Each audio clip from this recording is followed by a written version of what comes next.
Let everybody know who it is, man. So, you messed up. You messed up really bad. You messed up to the point where you had no idea if you were going to be able to come back from it. You had no idea if your family or your wife or, your husband or whatever, or your kids or whatever couldn't forgive you.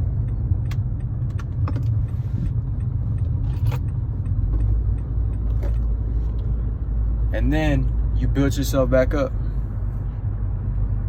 right? You built yourself back up and you made something of yourself.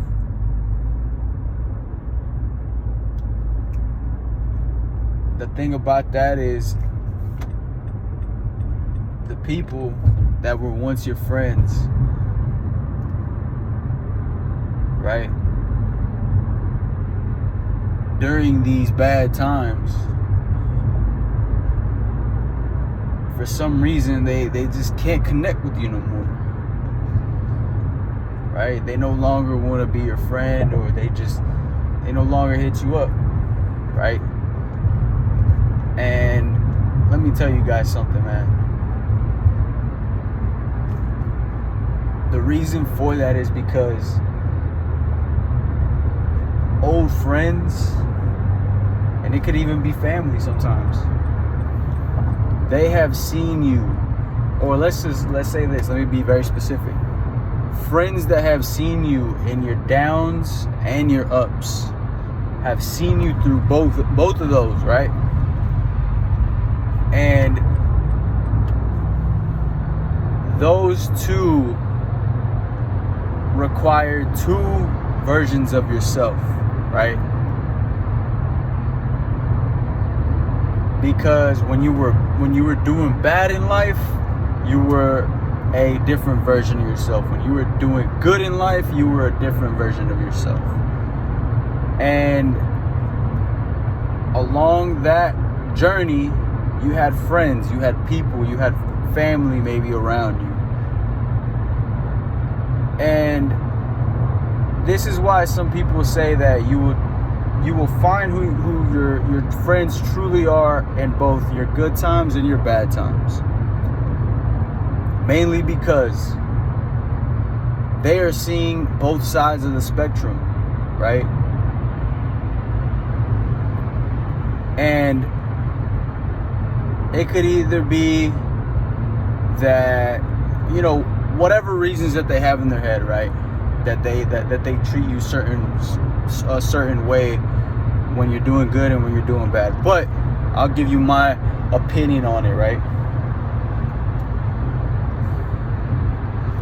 Some people, right, and sometimes it's mainly guys that act this way.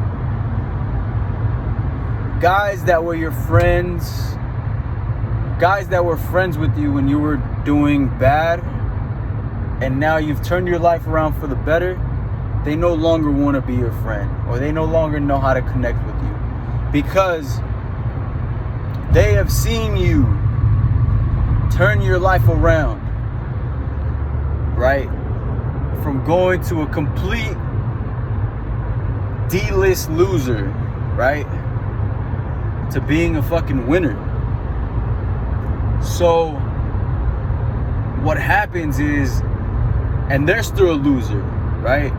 So what happens is they see that and they think to themselves, why is this guy no longer this certain way? Why is he good now? What does he have that I don't have? I'm still in this position. They begin to project their problems onto you, because you are literally a walking mirror to them, right? And to showing them that anything is possible, that you could change your life if you wanted to. If you wanted to. That is the key, underline, circle, highlight.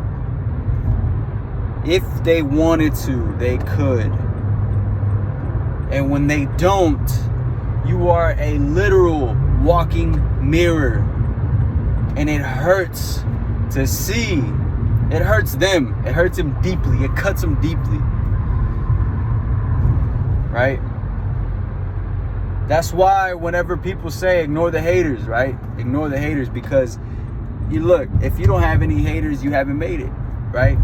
You gotta love your haters the same way that you love anybody else. You gotta love them, because they're an indication of what they could be, or you are an indication of what they could be, but they just don't want to. They just can't. They just choose not to. We are not special human beings. We can be whatever we want to be. But the choice is within you if you want to make the choice to go after it. The choice to be great is an easy one to make. The choice to continue to be great is what is hard. To endure whatever comes with it is what is hard. Anybody can say, I want to be great. Anybody can say that they want to be successful. It's easy. Makes you feel good just saying it. It feels good just saying it. It's hard to get results, which is why people choose just not to play the game. They choose. And I keep saying it like that because you need to understand that we all have the same choices. It's the fact of staying consistent, being in congruence with whatever you say and whatever you do needs to be aligned. It needs to be congruent. It needs to be the same. A lot of you, right, might be experiencing some anxiety right now, but that you want to know why that is because your mind is somewhere else that your body isn't. You need to be incongruent with your thoughts.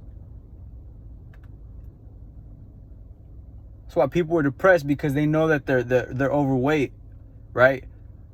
But in their head, they're saying, I want to lose weight. I have to lose weight. I can't lose weight. I need to lose weight. I need to do this. I need to start eating better. But they continue to go to Wingstop and order the 20 piece with extra fries, with ranch, with a large Dr. Pepper. And then after they're done scarfing all this good food down, because it's good, don't get me wrong, it's delicious. But after they're done eating all this great tasting food, they feel bad about themselves because they know that they shouldn't have done that. If this is day 385 of you scarfing down Wingstop and you've been saying for the past 250 days that you want to lose weight, I would have some anxiety too.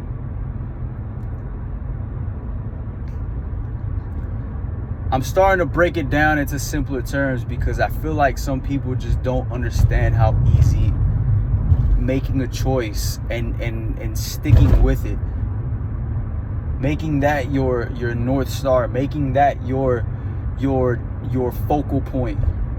I don't see how hard that is, right? But if you're not getting, I'll say this. If you're not getting what you want and you're not working towards it, don't say anything. Don't whine. Don't. It's nobody else's fault it's nobody else's fault of your shortcomings. Nobody else's fault but you, especially if you're trying to succeed, because you have every ounce of control. You have it in you. Of course, other things happen in the world that we can't control, but for the most part, we're in control, man. Right? No election, no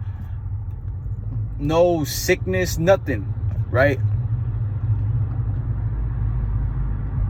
You can't blame it on anything but you. You need to take accountability for you.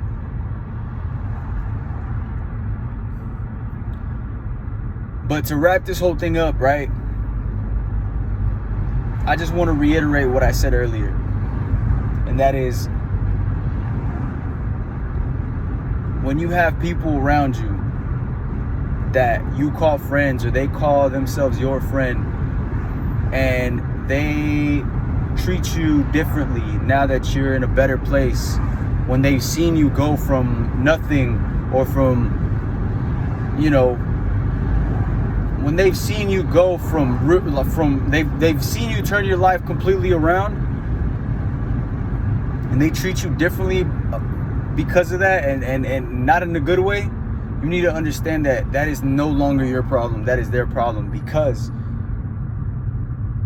if you were able to turn your life around, it's because you chose to do it. And they're still living in that same space. That is their responsibility. That is their fault, not yours. But next time you feel this energy, next time you feel something like that, just understand that you're on the right path. And you can't let nobody take you off that path. Only you can decide, you know what, I don't want to be on this path no more, and you can just get off.